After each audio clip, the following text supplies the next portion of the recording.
इसका ब्यूटी आचार्य रंजना पंचेश्वर भगवान श्रीमान के सभी चरण दर्शन से प्रभात की जाए अनंत कोटि वैष्णव की जाए नमाचार्य से हरिदास ठाकुर की जाए। हरे कृष्ण। थोड़ा शांत हुआ और 5-10 मिनट और भी ठीक हो जाएगा। मम ज्ञानतिरन्धस्य ज्ञानाञ्जनशलाकया चक्षुरुन्मीलितं तस्मै श्रीगुरवे नमः। वाञ्छाकल्पतरुभ्यश्च कृपासिन्धुभ्येव च पतितानां पावनेभ्यो वैष्णवेभ्यो नमो नमः। जय श्री कृष्ण चैतन्य प्रभु नित्यानंद श्री अद्वैत गदाधर शिवासादि गौर भक्तवृंद। हरे कृष्ण कृष्ण कृष्ण हरे हरे, हरे राम राम राम हरे हरे। तो चैतन्य चरित्रामृत में ये श्लोक आता है जो कि आदि पुराण से लिया गया है। भगवान कृष्ण अर्जुन को ये बता रहे हैं, त्रैलोक्ये पृथ्वी धन्या यत्र वृंदावनम पुरी तत्रापि गोपिकाः पार्थ यत्र राधा विधा मम। भगवान बोलते हैं कि ये पृथ्वी, यही जहाँ पे हम निवास कर रहे हैं प्रेजेंटली अभी, ये इतने विशेष रूप से फॉर्चुनेट है, भाग्यशाली है। क्यों? क्योंकि यहाँ पे वृंदावन नामक एक धाम है और उसी धाम में गोपियाँ प्रकट हुई और उसी गोपियों में से सबसे बड़ा प्रियतम गोपी जो भगवान परम पुरुष परमहंस श्री कृष्ण में बहुत प्रियतम है, उनका प्रकट हुआ। इसके कारण आदि पुराण में भगवान श्री कृष्ण अर्जुन को ये बात बोल रहे हैं। अभी आज राधा रानी का प्राकट्य है। एक्चुअली आप सब जानते हैं सुखदेव गोस्वामी बारे का हम जानते हैं, जिन्होंने भागवतम की कथा सुनाई इसी महीने में प्रारंभ किया था सुखदेव गोस्वामी ने। तो सुखदेव गोस्वामी बहुत ही महान परम भक्त हुए हैं, जो कि नैष्ठिक ब्रह्मचारी सन्यासी, उससे भी बहुत ऊपर उनका स्थिति था।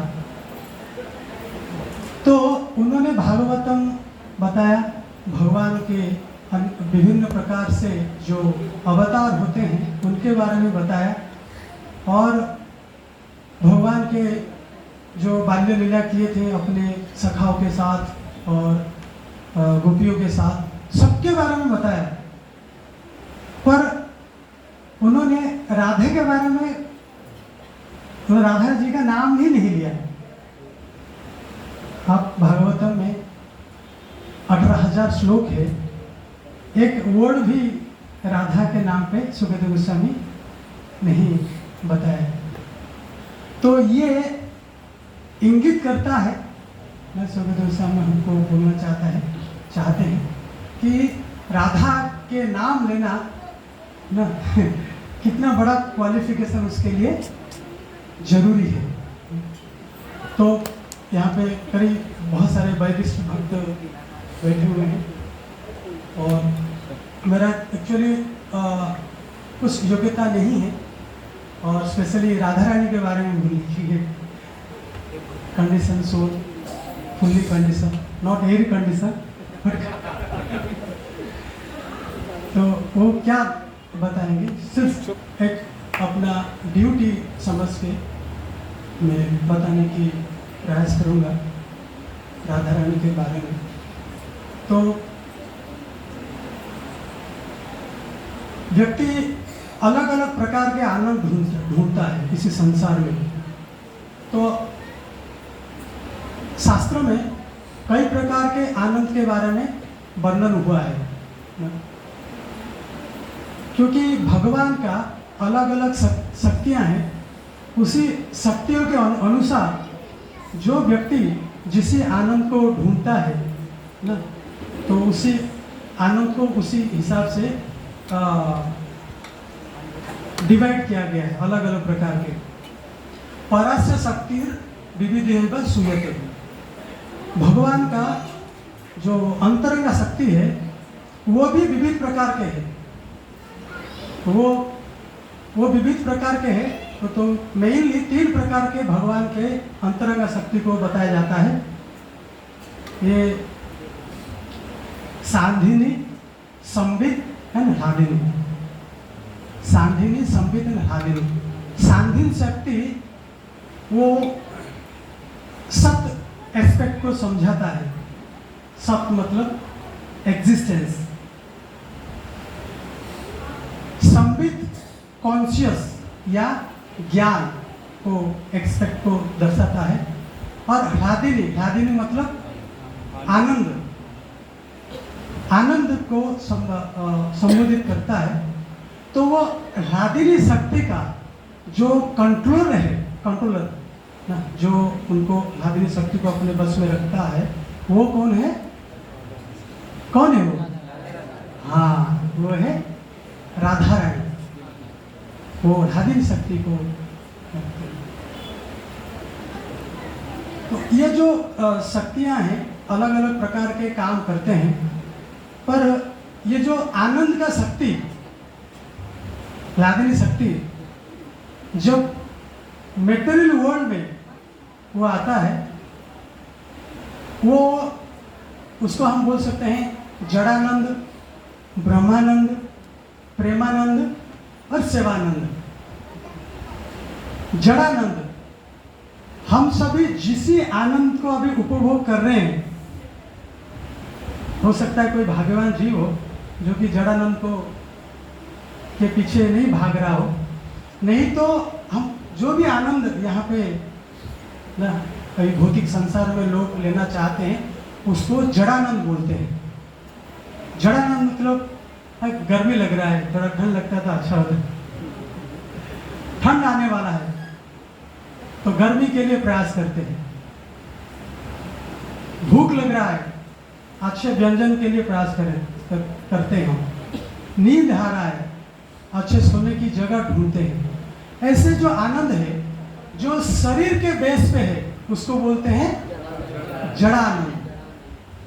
हम अगर थोड़ा सा सोचे, हम सारे लगभग ये जड़ा आनंद के पीछे पागल है। पागल है ना, नॉर्मल नहीं, मतलब ऐसा नहीं, पागल है। पागल के माफिक ढूंढ रहे हैं और इतने भक्ति को नहीं जान पा रहे, इसलिए इतने पागल है कि जड़ानंद मुझे मिलेगा, इसके लिए कैसे स्वर्गलोक जाऊं, दान धर्म ये फलाना ढिमका सब कर रहे हैं। क्या स्वर्गलोक में भी आपको कौन सा आनंद मिलेगा? जड़ानंद। स्वर्गलोक में ही बूढ़े नहीं होंगे, झुरिया नहीं पड़ेंगे ना, अनलिमिटेड प्लेजर है। जो व्यक्ति किसी जड़ानंद को नहीं चाहता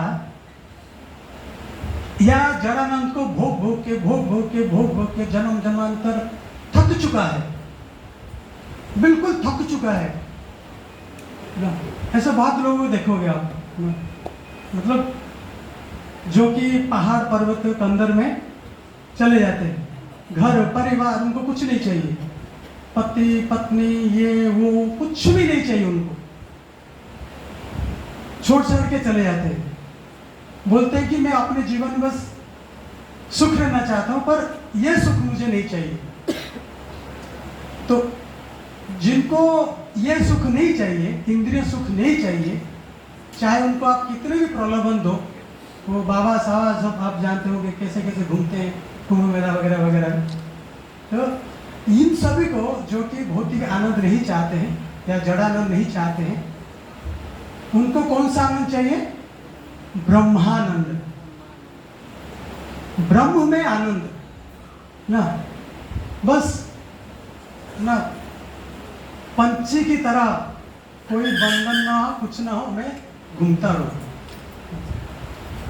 और उससे और आगे है प्रेमानंद। प्रेमानंद जहां पे आ गया, वहां पे सीधा इंडिकेट करता है परम पुरुष परम भगवान कृष्ण के साथ जो आनंद हम आदान प्रदान करते हैं, वो है प्रेमानंद। तो जो भी भक्त है, वो कुछ भी स्टेज में हो, चाहे जड़ानंद के स्टेज में हो या जड़ानंद को छोड़ना चाहते हो, या उसको ये पता चल गया है कि मुझे भगवान से प्रेम करना है, फिर वो क्या करता है, धीरे धीरे धीरे धीरे अपने शुद्धिकरण करके कौन सा स्टेज में आता है, प्रेमानंद। जब व्यक्ति प्रेमानंद के स्टेज में आ जाता है तो उसके शरीर में अष्ट विकार ना प्रकट होता है। अष्ट विकार मतलब रोना, शरीर कांप जाएगा, रोंगटे खड़े हो जाएगा, कभी क्या क्या बकबक बकबक करेगा, बाहर के लोग समझेंगे ये पागल है। पागल तो है पर किसी मतलब भौतिक चीजों के पीछे नहीं, किसी लड़की के पीछे नहीं, किसी पैसा के, किसी गाड़ी के, किसी बंगले के पीछे नहीं, भगवान के पीछे। पर जो गोपियां या राधा रानी करते हैं वो प्रेमानंद से भी ऊपर है, क्योंकि जब भगवान की सेवा करते रहते हैं गोपियां राधा रानी, तो जब कुछ सेवा कर रहे हैं तो आंख से आंसू गिर रहा है, और समझ लो कि भगवान को चावल डुला रहे हैं, और इतने प्रेम प्रकट हो गया हृदय में कि आंसू आ गया।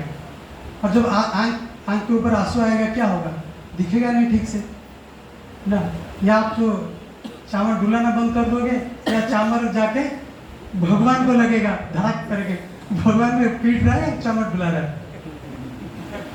तो वो सोच रहे हैं कि ये जो अष्ट सात्विक विकार हमारे अंदर आ रहा है ये नहीं आना चाहिए, क्योंकि ये सेवा में बाधा आ रहा है। तो उसी आनंद को बोलते हैं सेवा आनंद। तो वो इतने उच्च कैटेगरी में है कि हम सब बस थियोरिटिकली थोड़ा बहुत उसके ऊपर जान सकते हैं, बस हाँ ठीक है ऐसा होता है। जैसे कि अंबानी अडानी बनना है, ये सब जानते हैं कितने ऐश आराम रहते हैं। तो एक साधारण मनुष्य बस ये करता है, हाँ ऐसा होता होगा, ऐसा है, पर प्रैक्टिकली उसको कभी फील करने के लिए वो समर्थ नहीं है ना। टीवी में इसमें उसमें थोड़ा देख लेता है, न्यूज़ में, यूट्यूब में, ये सब थोड़ा देख लेता है बस। तो ये आचार्य गण ऐसा लिखते हैं कि जड़ानंद, उसके बाद ब्रह्मानंद, उसके बाद प्रेमानंद, उसके बाद शिवानंद। तो राधा रानी का वैसा भाव है। तो इसी तरह कभी भी राधा रानी भगवान से विलग नहीं होना चाहती, पर राधा रानी के ये भाव के बारे में हमको बताया कौन? क्योंकि सुखदेव गोस्वामी तो बताया नहीं, बताए सुखदेव गोस्वामी नहीं बताया। और भगवान कृष्ण बोले, पर जिसे भगवान जब कृष्ण आए थे द्वापर युग में पूरी तरह से भी नहीं बोले, तो इसलिए उसको अच्छी तरह करके दिखाए राधा का भाव लेके चैतन्य महाप्रभु ऐसा बोलते हैं, यदि गौर ना होते तबे की हईते केम न धरिते दे, राधार महिमा प्रेम रस सीमा जगत जानत के। अगर गौरांग प्रभु नहीं प्रकट होते तो हम जान नहीं पाते। इतने पराकाष्ठा है राधा रानी प्रेम की कि अतुलनीय है ना? लोग आप देखोगे इस्कॉन में, स्पेशली आप प्रभुपाद वृंदावन में जब मॉर्निंग वॉक या दूसरी चीज करने के लिए जाते थे, तो वृंदावनी वासी प्रभुपाद को संबोधन करते हैं राधे राधे स्वामी जी या राधे राधे बाबा जी। आज भी अगर आप धोती कुर्ते में जाते हैं या क्या बोलते हैं, राधे राधे। पर आप कभी भी नहीं देखे होंगे कि प्रभुपाद उनको रिप्लाई दिए हैं राधे राधे, कभी नहीं। प्रभुपाद क्या बोलते थे, हरे कृष्ण हरे कृष्ण। तो हमारे लिए अगर हमको कोई राधे राधे बोलता है और हम अगर धाम तो हमको हरे कृष्ण बोलते, राधे राधे हम हमारे परंपरा, क्योंकि राधा रानी इतना महान है, इतना महान है कि अभी हम उसी लेवल पे नहीं है। तो आप बोलोगे कि राधे राधे फिर हम कब लेंगे, नाम कब लेंगे फिर ना? क्या गारंटी है कि अगले बार हमारा धामवासी होगा? क्या धामवासी को अलाउड है? तो हम राधे राधे बोलते हैं, कैसे बोलते हैं? हरे कृष्णा कृष्णा कृष्णा हरे हरे, हरे राम राम राम हरे हरे। तो जब हरे बोलते हैं तो हम क्या बोलते हैं? राधे। ऐसे भगवान धराधाम में अलग अलग अवतार में आते हैं। क्यों आते हैं? किसको पता है जो बताया गया कि क्यों आते हैं?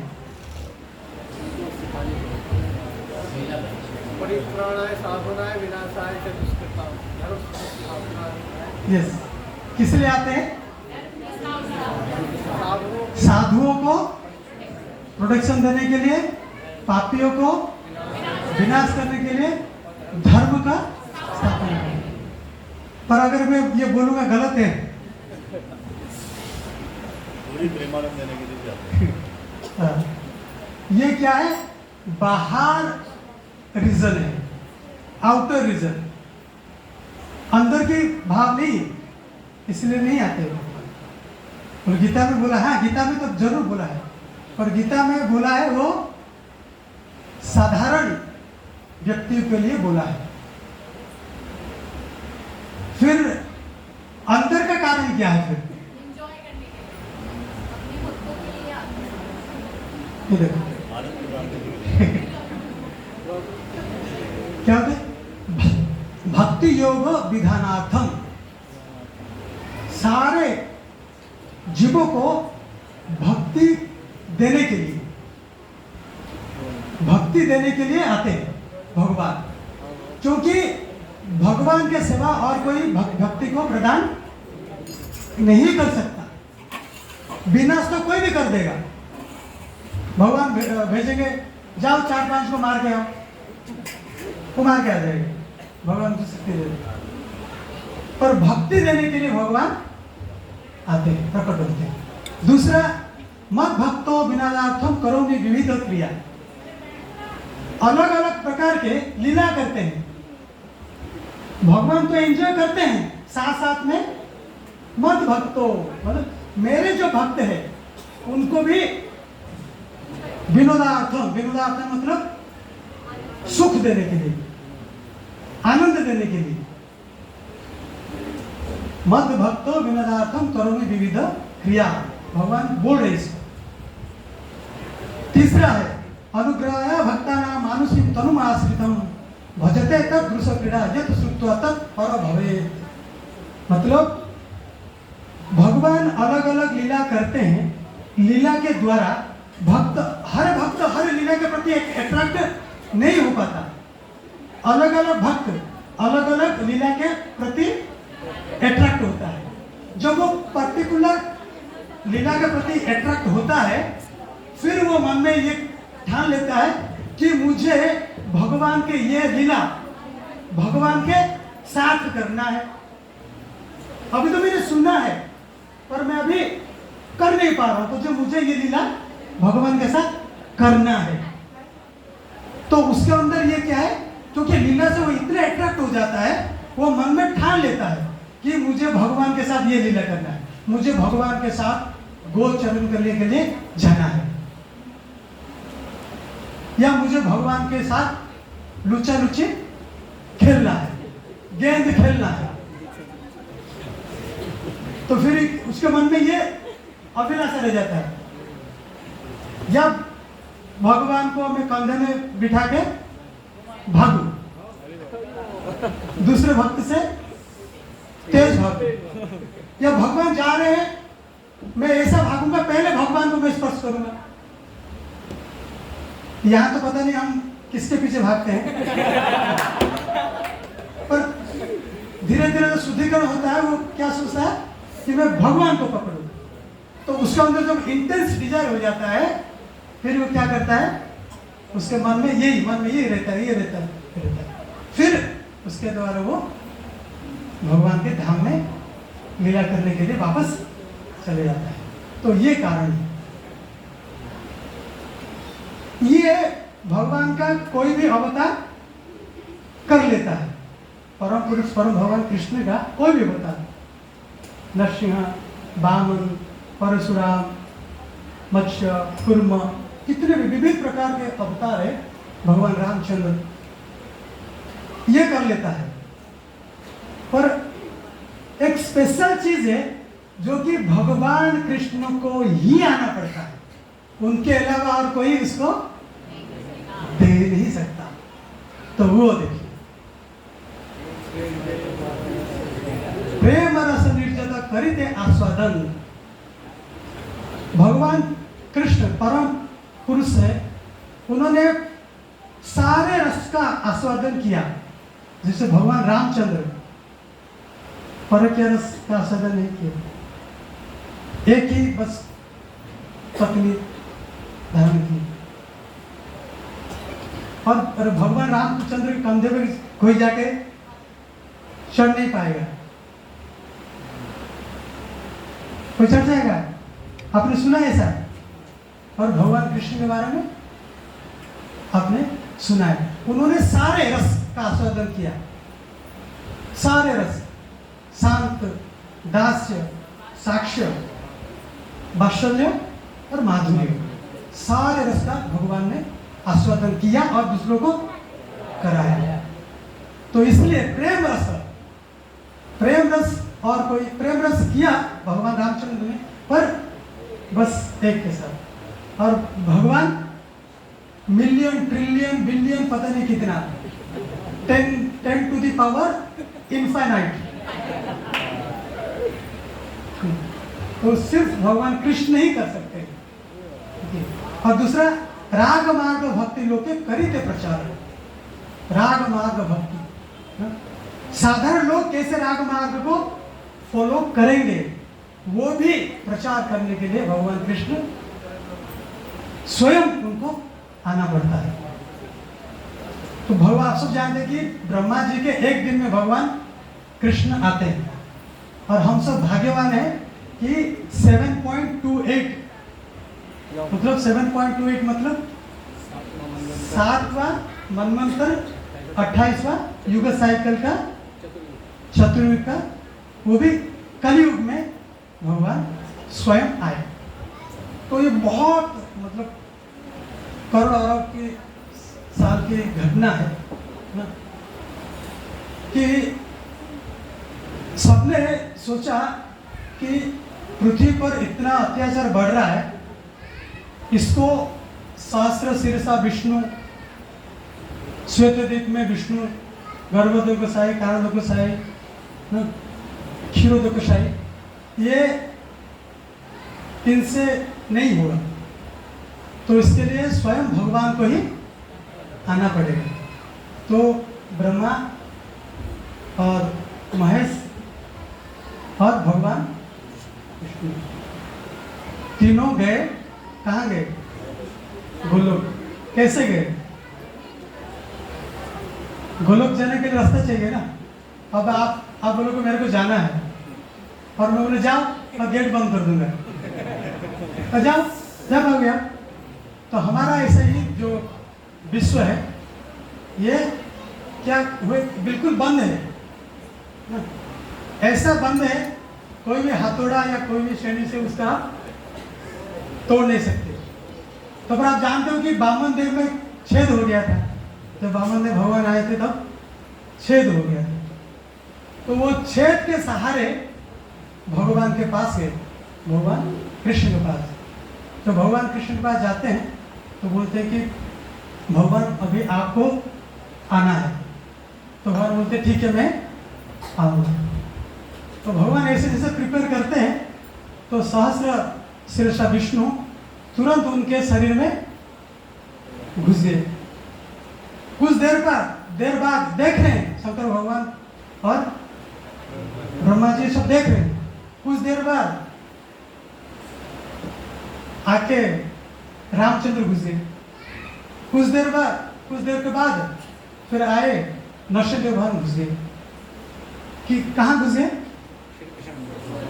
कृष्ण, भगवान कृष्ण में। जैसा आप कैसे कैसे घुस जाएंगे? आप मुझे कैसे बोल देते, कैसे बोल देते? तो आपके पास टेक्नोलॉजी एक मोबाइल है, आप 2-3 सिम घुसा देते हो ना। मोबाइल में घुसा देते तो भगवान तो सब कुछ कर सकते हैं। तो उनके अंदर सारे हम भी जाएंगे, हम भी जाएंगे, आप जा रहे हो हम भी जाएंगे। तो भगवान के साथ जाने के लिए सब तत्पर रहते हैं, सब।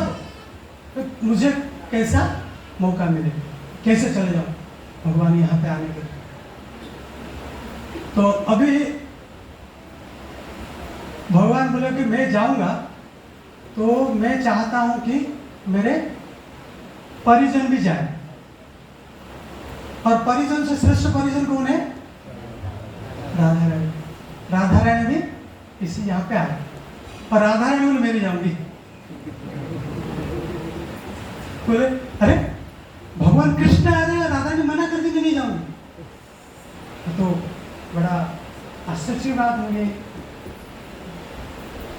बोले कि राधा रानी बोले कि जब तक यमुना, गिरिराज गोवर्धन और वृंदावन ये नहीं जाएंगे मैं नहीं जाऊंगा। तो भगवान इसलिए पहले किस किस को भेजे ना? वृंदावन, यमुना, गिरिराज, इन सबको।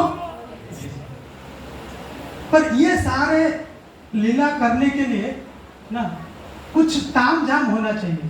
तो भगवान थोड़ा टेढ़े है ना, वो सीधा कभी ना काम करते हैं, ना चलते हैं, ना नृत्य करते हैं, कुछ नहीं। उनका कोई भी काम एक्टिविटी सीधा नहीं। राधा कुंड, श्याम कुंड गए हो आप लोग? तो राधा कुंड कितना एकदम बढ़िया से चौकर है ना। श्याम कुंड देखा है? कैसे कैसे कैसे कैसे। तो एक बार क्या हुआ कि भगवान लीला करते करते गोलोक वृंदावन में इतना थका दिए राधा रानी को। राधा रानी क्या हुई? मूर्छित हो गई। तो राधा रानी मूर्छित हो गई। तो भगवान बोले कि अभी जब तक उसको होश आता है तो मैं और कहाँ चला जाता हूँ। तो भगवान निकल गए बिरजा के पास, बिरजा गोपी के पास, बिरजा कुंज में घुस गए। अभी जब ये और बिरजा कुंज में घुस गए और श्रीराम को बोल दिए, देख श्रीराम मैं अंदर हूँ, बाहर तुम गार्ड करना, कोई भी अंदर नहीं आना चाहिए, कोई भी नहीं। अब श्रीराम बिल्कुल हट्टा कट्टा। अब जब राधा रानी को होश आया, कहाँ गए कृष्ण, कहाँ गए? तो उनको खबर मिल गया कि उधर है। तो भागे उसी कुंज के पास। अब श्रीराम खड़े हैं, बोले किधर? अंदर जाना है।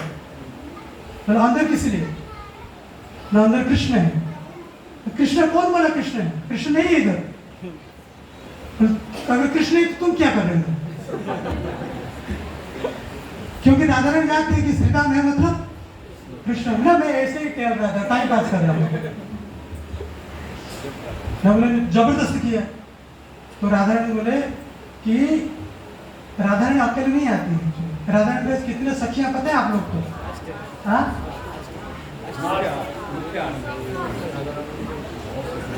बहुत 630 बिलियन 630 बिलियन सखी के साथ राधा रानी आई। और उनके सामने श्रीराम क्या बोल रहे हैं?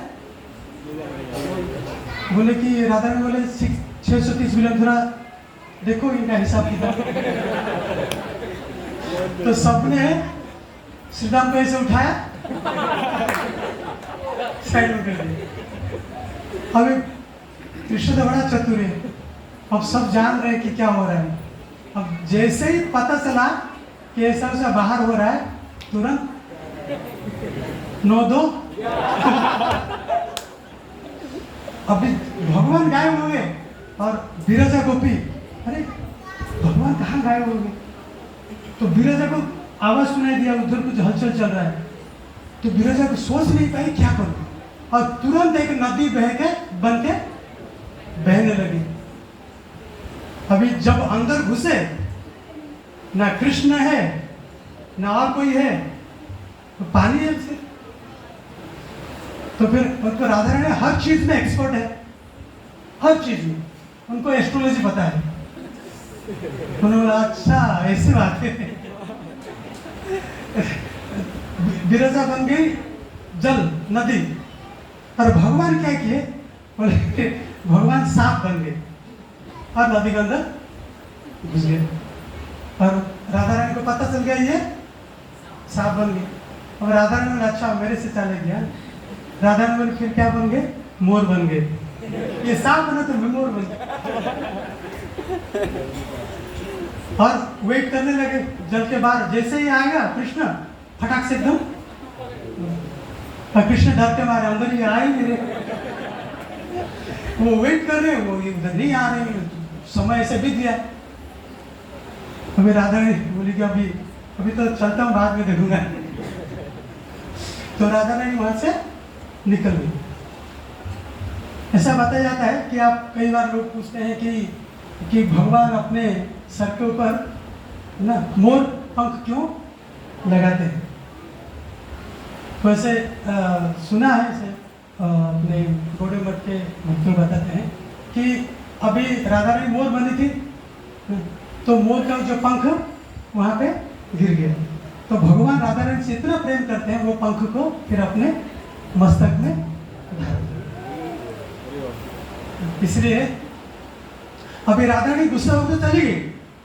फिर उन्होंने अपने जो पार्षद है ना, सखी है ललिता और विशाखा, बोला कि देख मेरे साथ ऐसा ऐसा हुआ है, अब कृष्ण छलिया है, अब मेरे पास आएगा ही आएगा, जब आएगा उसको एंटर करने नहीं देना है।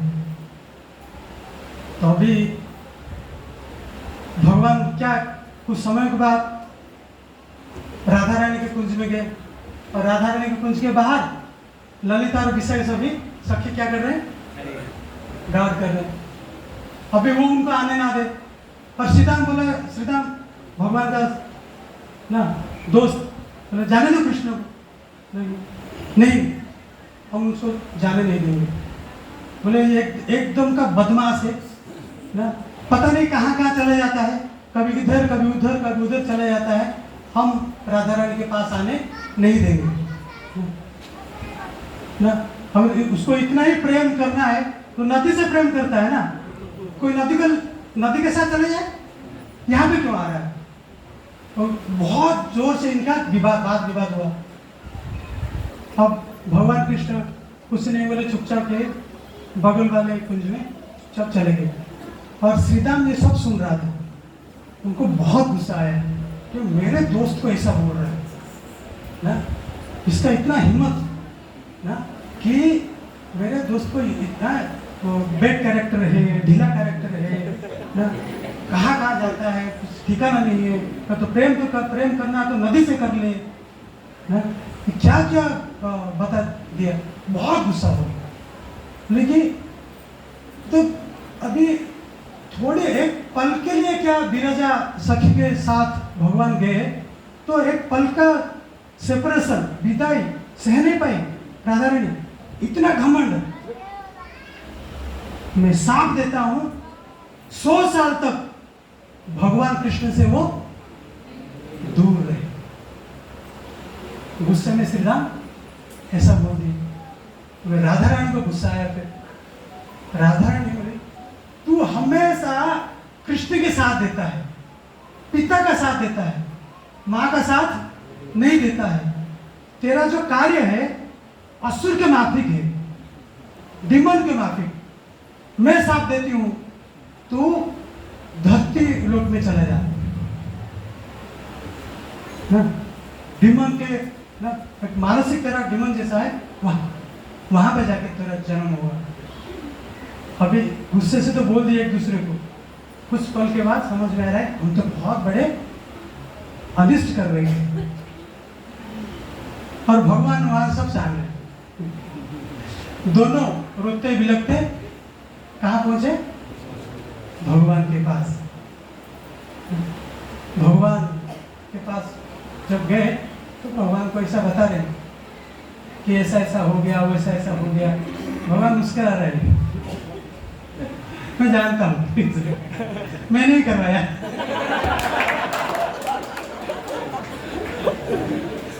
क्योंकि मुझे जाना है ना धरती पे, कोई तो बहाना होना चाहिए ना। तो फिर ऐसे श्रीधाम और राधा रानी का प्रकट फिर ये भौम वृंदावन में उनका इसी तरह भौम वृंदावन में हुआ। पर अभी जो गोलक वृंदावन में राधा रानी भगवान से रिक्वेस्ट की कि हे कृष्ण, मैं आपसे अकेले में बिल्कुल ऐसा जगह बनाइए, ऐसा कुछ कीजिए कि मेरा जो प्रेम है आप हो आपके प्रति एक्सक्लूसिव, और वहां पे कुछ भी ना हो, बस आप और मैं ऐसा जगह क्रिएट करो। तो भगवान राधा रानी को का मान को, उनकी बात को सुन के अपने हृदय से एक बहुत तेज वस्तु को प्रकट किए अपने हृदय से। और जैसे वो हृदय से प्रकट हुआ, वो देखते ही देखते बड़ा होने लगा। बड़ा हो रहा है, बड़ा हो रहा है, बड़ा आ रहा है। गोवर्धन गिरिराज इतना बड़ा होते जा रहा है कि लगा कि वो पूरा क्या करेगा, गोलक वृंदावन को कब्जा लेगा एकदम।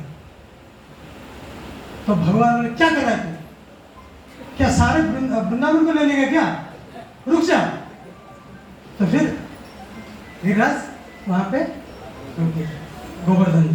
गोवर्धन इतने राधा रानी को प्यारा है कि राधा रानी बोल दी कि अगर वृंदावन, गोवर्धन और यमुना नहीं जाएगी तो मैं नहीं जाऊंगा। तो ऐसे भगवान जब राधा रानी भी दूसरा शर्त रखी राधा आने के कि भगवान कि मैं जाऊंगी यहाँ पे, तो पहले अगर मैं अपना चक्षु खोलती हूँ तो मैं पहले किसको देखना चाहता हूँ, भगवान कृष्ण।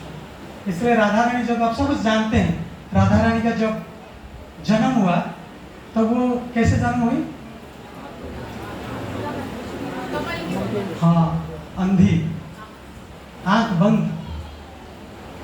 किसी को भी ना उसके लिए उनका माता पिता काफी चिंतित थे। कई बार तो वो अपने बेटे को दूसरे को दिखाते नहीं थे, अंधी है करके इतना।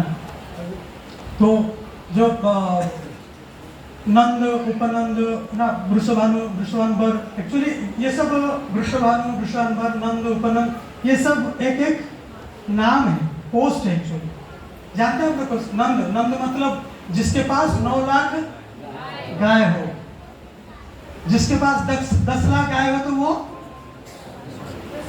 वृषभानु, जिसके पास 50 लाख गाय हो तो वृषभानु बर, जिसके पास 1 करोड़ गाय हो उसको नंदराज बोलते हैं, ऐसा बताया गया है।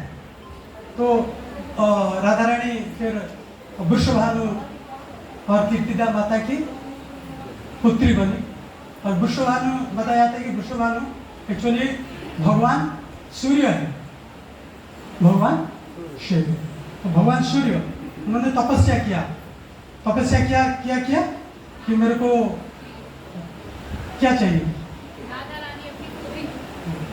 भगवान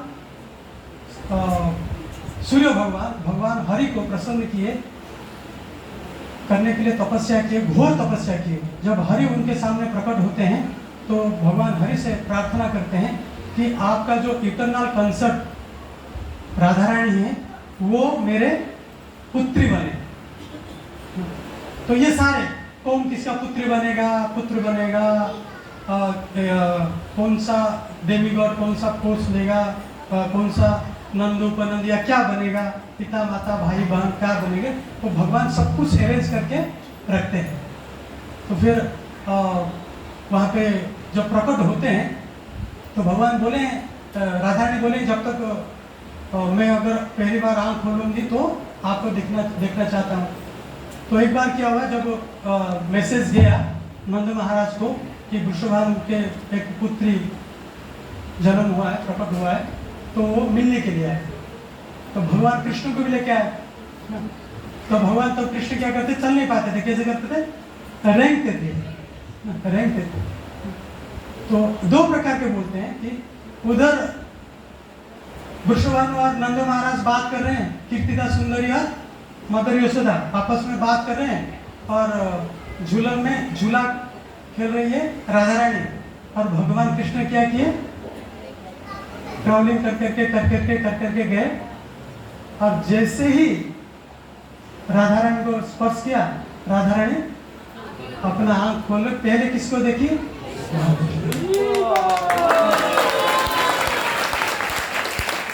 उधर से मदर यशोदा कहाँ गया, वो ढूंढते जब आई, देख रहे हैं कि कृष्ण और राधा रानी खेल रहे हैं, और राधा रानी का आंख खुला हुआ है, और उसको बोल रहे हैं कि कीर्तिदा सुंदरी को, कीर्तिदा माता को, हाँ तो आप बोल रहे हैं आपका बेटी तो अंधी है, ये देख रही है। तो माता कीर्तिदा भी आश्चर्य हो गई, फिर वृषभानु को बुलाया, तो बहुत प्रसन्न हो गए कि कृष्ण के कारण मेरी बेटी आँख खुल गई, अंधी नहीं कहलाएगी। तो और कई ऐसा बोलते हैं कि जब यशोदा माता एक हाथ में ना भगवान कृष्ण को उठाई और दूसरे हाथ में राधा रानी को, दोनों को ऐसे पकड़े। अब देखोगे जब दोनों बच्चे साथ में होते हैं ना एक दूसरे को कुछ ना कुछ करते रहते हैं, हाथ पैर ये वो सब। तो भगवान ने क्या किया, भगवान कृष्ण उनको राधा रानी को स्पर्श कर दिया, तो राधा रानी फिर नहीं। तो इसी तरह भी ना आता है, भक्तजन ऐसे ही बोलते हैं। मैं और एक थोड़ा पास टाइम बता के यहाँ पे ये वृषभानु वर है, उन्होंने ना सतदल कमल को ऊपर राधा रानी को प्रकटे हुए देखा, और राधा रानी जैसे कृष्ण उनको स्पर्श की, फिर राधा रानी आँख खोली। तो बहुत विशेष पास टाइम आप जानते हैं कि जब गोपिया और भगवान राधा रानी के साथ रासमंडल में क्रीड़ा कर रहे थे, तो भगवान अपने आप को इतने विभाग में अपने आप को इतने एक्सपांड कर दिए कि सब गोपी क्या समझने लगी कि मेरे पास कृष्ण तो मेरे पास है, दूसरे के पास नहीं। थोड़ा अहंकार आ गया। तो भगवान ने क्या किया, सबको छोड़ दिया और किसके पीछे चले गए, राधा रानी। फिर राधा रानी भी फिर कुछ देर के बाद ये कर दो, वो कर दो, फूल तोड़ दो, फल तोड़ दो, अब चल नहीं पा रहा हूँ, उठा दो। तो फिर भगवान बोले कि लगता है कि राधा रानी के अंदर भी थोड़ा ना अहम भाव आ रहा है। तो भगवान क्या किए, उधर से भी गायब। अभी गोपी और राधा रानी को ढूंढ रहे हैं, कृष्ण को ढूंढ रहे हैं, राधा रानी अलग से कृष्ण को ढूंढ रहे हैं। अब ढूंढते ढूंढते थक गए और बहुत चिंता करने के बाद उन्होंने सोचा कि भगवान हमसे दूर क्यों हुए, रीजन क्या था। तो बोले कि नहीं, हमारे अंदर ये अहंकार आ गया। तो फिर जब ये ऐसे ढूंढ रहे थे तो भगवान कृष्ण जानते हैं इतने नटखट है, उनके समान कोई हो नहीं सकता ना। हम चोरी करेंगे तो ना लोग क्या करेंगे, बदनाम हो जाएंगे और जेल में डाल देंगे। और भगवान चोरी करते हैं तो हजार हजार लाख लाख करोड़ गाना बन जाता है उसके ऊपर, माखन चोर, ये चोर, वो चोर। आप अगर युद्ध भूमि से हम अगर भाग जाए तो गद्दार कहलाते हैं, और भगवान रणछोड़ कहला जाते हैं। तो भगवान का वो तो उनका सर एक्टिविटी एब्सोल्यूट है।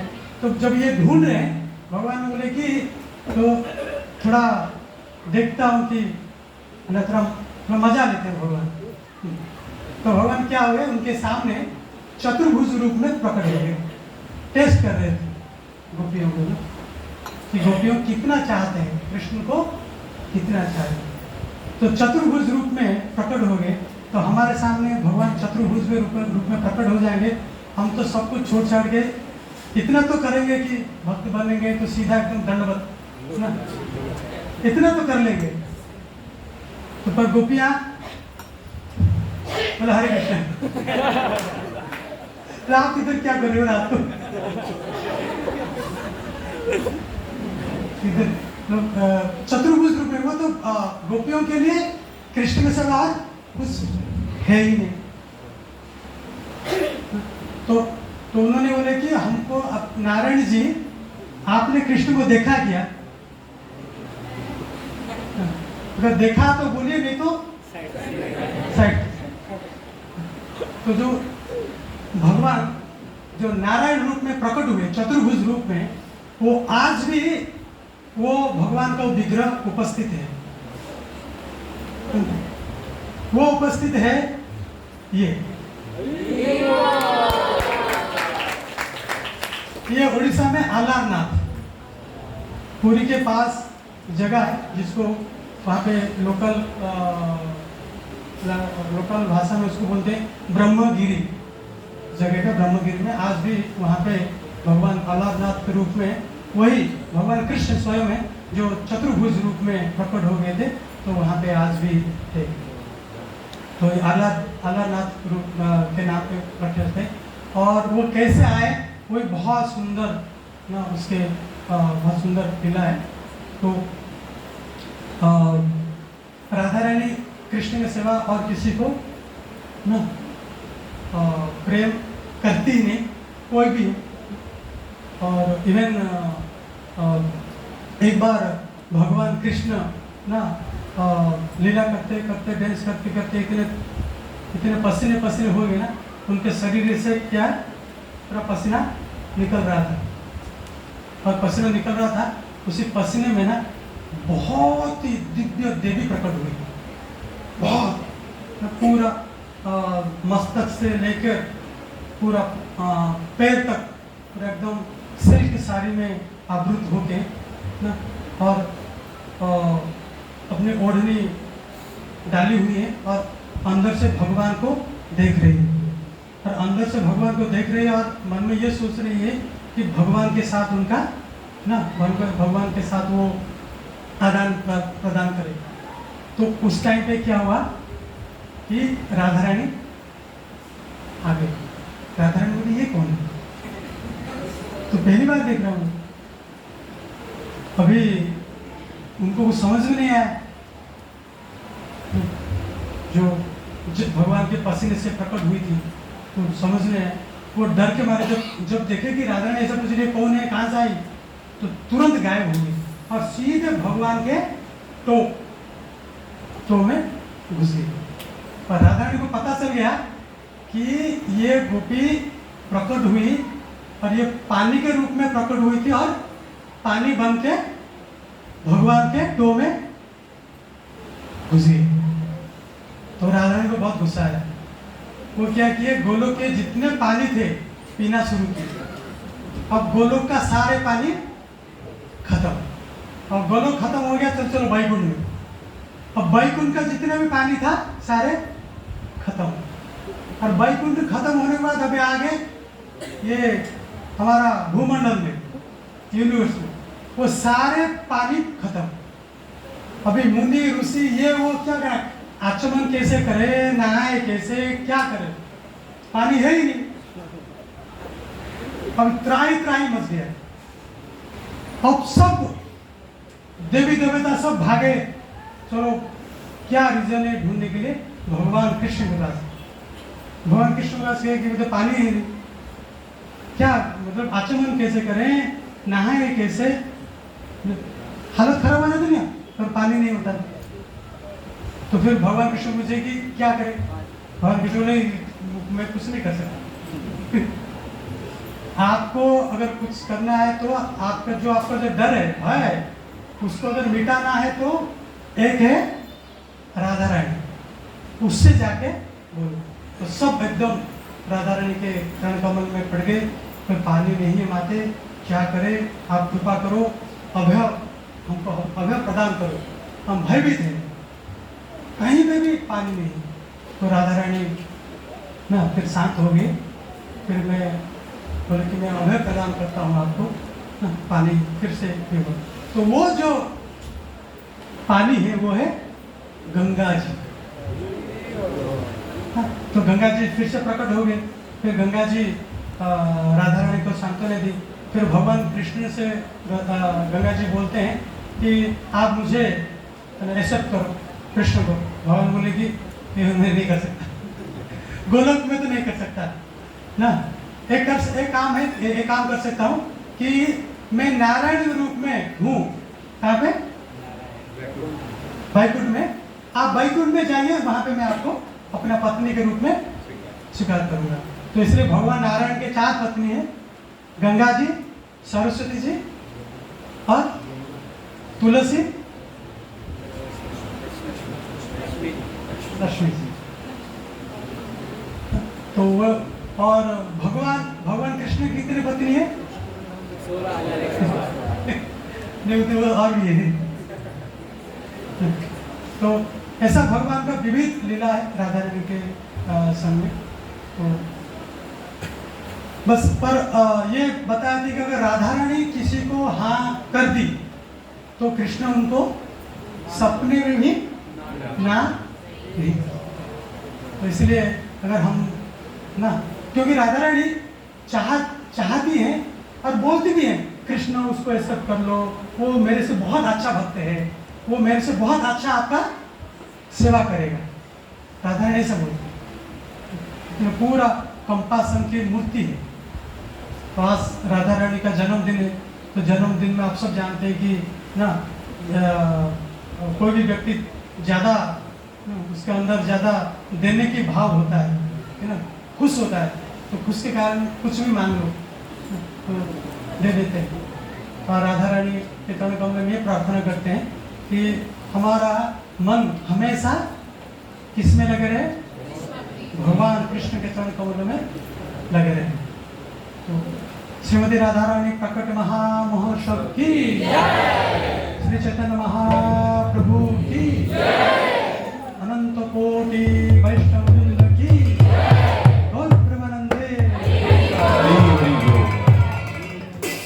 एक बार बोली हरे कृष्णा कृष्णा कृष्णा